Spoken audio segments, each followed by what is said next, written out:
ஆண்டவர்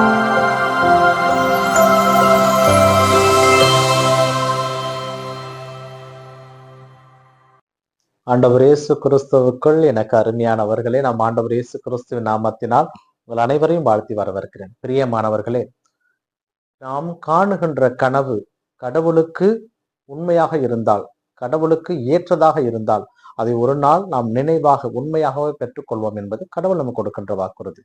கிறிஸ்து இயேசு மிகவும் பிரியமானவர்களே, பொது காலத்தினுடைய 14வது ஞாயிற்றுக்கிழமை நாம் என்று இருக்கிறோம். இன்றைய இந்த ஞாயிறு வாசகங்களிலே 3 வாசகங்கள் நமக்கு கொடுக்கப்பட்டிருக்கிறது. இதிலே 3 வாசகங்களும் சொல்லுகின்ற செய்தி, எல்லாருக்கும் ஒரு கனவு இருக்கும். உலகிலே மனிதனாக பிறந்த எல்லாருக்கும் ஒரு கனவு இருக்கும். என் வாழ்க்கையில் நான் இதை செய்து விட வேண்டும், அதை செய்து விட வேண்டும் என்று ஏதாவது ஒரு கனவு இல்லாமல் இந்த உலகில யாரும் இருக்க முடியாது. ஏதாவது ஒன்று செய்து விட வேண்டும், வாழ்வில ஜெயித்து காட்ட வேண்டும், வெற்றி பெற்று விட வேண்டும் என்று பல எண்ணங்கள் பலருக்கு இருக்கும். அதுபோலத்தான் நம் ஆண்டவர் இயேசு கிறிஸ்துவுக்கு ஒரு கனவு இருந்தது.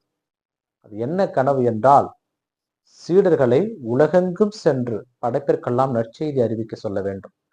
அந்த நற்செய்தியின் வழியாக அவர்கள் மனம் மாற வேண்டும். மனம் மாறி தந்தையோடு இருக்க வேண்டும். தந்தையோடு இருப்பவன் என்னோடு இருப்பவன் என்று சொல்லி இருக்கிறார். அவர் அந்த 72 பேரை நியமித்து தம்மோடு இருக்கவும் நற்செய்தி அறிவிக்கவும் அவர்களை ஏற்படுத்தினார் என்று நற்செய்தி வாசகத்தில் நாம் வாசிக்கலாம். இயேசு கிறிஸ்துனுடைய கனவு இதுதான். அவர் போக இருந்த எல்லா இடங்களுக்கும் அவர்களை அனுப்பி வைத்தார். அவர்களும் நற்செய்தி அறிவிக்க சென்றார்கள். மகிழ்வோடு திரும்பி வந்தார்கள். ஆனால் இயேசு கிறிஸ்து அவர்களுக்கு ஒரு வார்த்தையை மிகவும் தெளிவாக சொல்லி அனுப்பினார். நீங்கள் செல்லுகின்ற வீட்டிலே நீங்கள் அவர்களுக்கு சொல்லுகின்ற அமைதி அவர்களோடு தங்குவதாக இருந்தால் அதற்கு அவர்கள் தகுதியுள்ளவர்களாக இருக்க வேண்டும். அந்த தகுதி அவர்களுக்கு இல்லை என்றால் அந்த அமைதி உங்களிடமே திரும்பி வந்துவிடும். நீங்கள் அந்த வீட்டை விட்டு வெளியே வந்து உங்களை ஏற்றுக்கொள்ளவில்லை என்றால் உங்கள் காலில் இருக்கின்ற தூசியையும் அந்த ஊருக்கு அந்த வீட்டுக்கு எதிராக தட்டி விட்டு வாருங்கள். ஏனென்றால் இறுதி காலத்திலே சோதோம் குமாராவை விட மிக கடுமையான தண்டனை அவர்களுக்கு கிடைக்கும். அதனால் நீங்கள் எல்லாருக்கும் எல்லாமாக இருங்கள். எல்லாருடைய வீட்டிற்கும் செல்லுங்கள். பாகுபாடு பார்க்க வேண்டாம். ஏனென்றால் ஏன் இயேசு கிறிஸ்து 72 பேர் நியமித்து எல்லா ஊர்களுக்கும் செல்ல அனுமதித்தார் என்றால் யூத சட்டத்திட்டங்கள் அப்படி இருந்தது. யூதர்கள் அந்த தீட்டு கலாச்சாரத்தை கடைபிடித்தார்கள். புறவினத்தார் வீடுகளுக்கு செல்லக்கூடாது, விருத்த சேதனம் செய்யாத வீடுகளுக்கு செல்லக்கூடாது, ஏனென்றால் அவர்கள் பாவிகள். கைம்பெண்ணினுடைய வீட்டிற்கு செல்லக்கூடாது, ஏனென்றால் அவள் தேவையில்லாதவள். இப்படி அவர்கள் கடவுளுடைய பெயரால் பல அட்டுழியங்களும் கொடுமைகளும் செய்து வந்த பொழுது இயேசு கிறிஸ்து கடவுள் எல்லாருக்குமானவர், அவருடைய அன்பை எல்லாருக்கும் பகிர்ந்து கொடுக்கப்பட வேண்டும் என்று 72 பேரை நியமித்து எல்லாரிடத்திலும் அனுப்பினார்.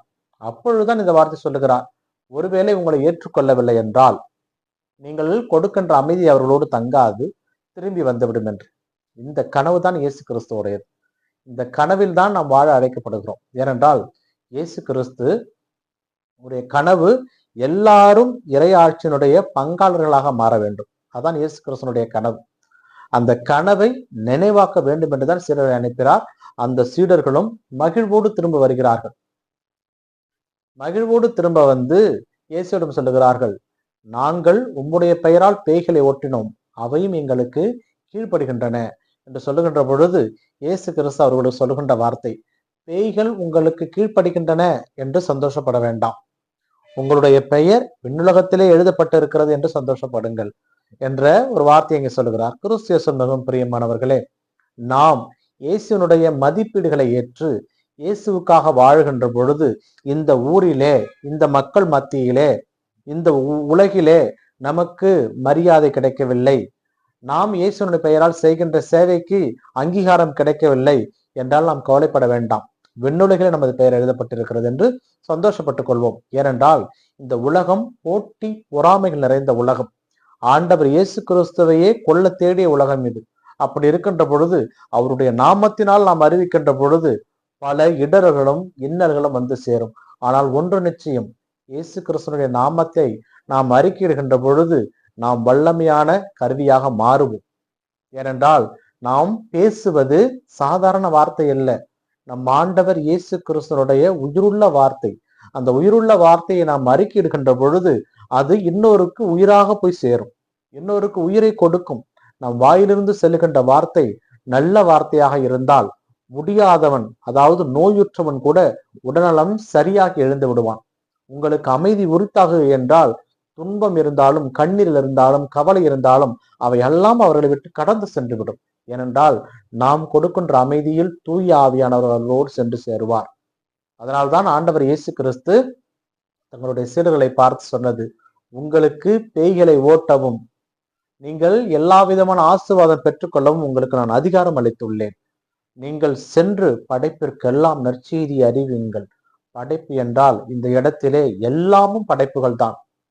ஆண்டவர் ஆதியிலே உலகை படைத்த பொழுது எதையெல்லாம் படைத்தாரோ அனைத்துமே அவருடைய படைப்பு. அதனால் செடி, கொடி, மனிதன், ஆடு, மாடு அனைத்துமே ஆண்டவருடைய படைப்புகள். அனைத்திற்கும் நம்ம நற்செய்தி அறிவிக்க கடமைப்பட்டிருக்கோம். நீங்கள் ஒரு செடியிடம் சென்று பேச வேண்டியதை பேசுங்கள், அது உங்களுக்குரிய பலனை கொடுக்கும். ஒரு மரத்திடம் சென்று பேசுங்கள், உங்களுக்குரிய பலனை கொடுக்கும். ஆனால் மனிதனிடம் மட்டும் நீங்கள் சென்று பேசினால் அவன் உங்களுக்குரிய பலனை கொடுக்க மாட்டான். அவன் உங்களுக்கு எதிராக பல வேலைகள் செய்வான். அதனால் நீங்கள் எதை குறித்தும் கவலைப்பட வேண்டாம். நாங்கள் பயனற்ற பணியாளர்கள், நாங்கள் ஆண்டவர் சொன்னதையே அறிவித்தோம் என்று சொல்லிவிட்டு கடந்து போக கற்றுக்கொள்ள வேண்டும். நமது மறைந்த முன்னாள் திருத்தந்தை பிரான்சிஸ் அவர்கள் சொல்வார்கள், இயற்கையை இறைவன் படைத்த பொழுது அனைத்துமே இறைவனை வணங்குகிறது, எதையும் எதிர்பார்க்காமல் வணங்குகிறது. சூரியன் தன் கடமையை செய்கிறான், காலையிலே பூமிக்கு வெளிச்சம் கொடுக்கிறான். சந்திரன் மாலையிலே சூரியனிடமிருந்து வெளிச்சம் வாங்கி நம்மளுக்கு பகிர்ந்து கொடுக்கிறான். ஒரு செடியிலிருந்து ஒரு பூ பூக்கிறது, அது தனக்காக பூப்பது கிடையாது. ஒரு மரத்திலிருந்து ஒரு கனி வருகிறது, அது தனக்காக காய்ப்பது கிடையாது. எதுவும் பலனை எதிர்பார்த்து செய்வது கிடையாது.